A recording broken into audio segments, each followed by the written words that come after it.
Middle class பத்தி நம்ம பேசும்போது இந்த பட்ஜெட்ல அவங்க மேஜரா எக்ஸ்பெக்ட் பண்ணக்கூடிய சில விஷயங்கள் அப்படின்னா என்ன சொல்லுவீங்க? ஓகே, இப்போதைக்கு மிடில் கிளாஸ்ல அவங்க அதிகமா எக்ஸ்பெக்ட் பண்றதுன்னு பாத்தீங்கன்னா ரெண்டு விஷயங்கள். ஒன்னு ஸ்டாண்டர்ட் டிடக்ஷன், அது வந்து ரொம்ப வருஷமா 50,000 தான் நிக்குது. ஸோ அந்த பணவீக்கத்துக்கு ஏற்ற மாதிரி அதை அப்படியே 2 மடங்கு ஆக்கணும் அப்படிங்கிறது அவங்களுடைய எண்ணம். ஒன்று 1 லேக் இல்லாட்டி 2 லேக்.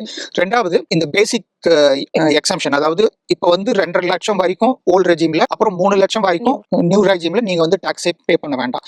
இந்த ஸ்டாண்டர்ட் இதுவை 5 லேக்ஸ் ஆக்கணும் அப்படிங்கறது கேட்கறாங்க. அதை 5 லேக்ஸ் ஆக்கினா நிறைய பேருக்கு கையில கொஞ்சம் காசு நிற்கும். இவ்வளவு நாள் ராத்திரி பகல் பார்க்காம உழைக்கிறோம், ஃபேமிலிக்காக உழைக்கிறோம், ஏதோ ஒன்று நம்மளால ஃபேமிலிக்கு ஸ்பெண்ட் பண்ண முடியுது, கடன் வாங்காம அப்படிங்கிற ஒரு சந்தோஷம் இருக்கும்.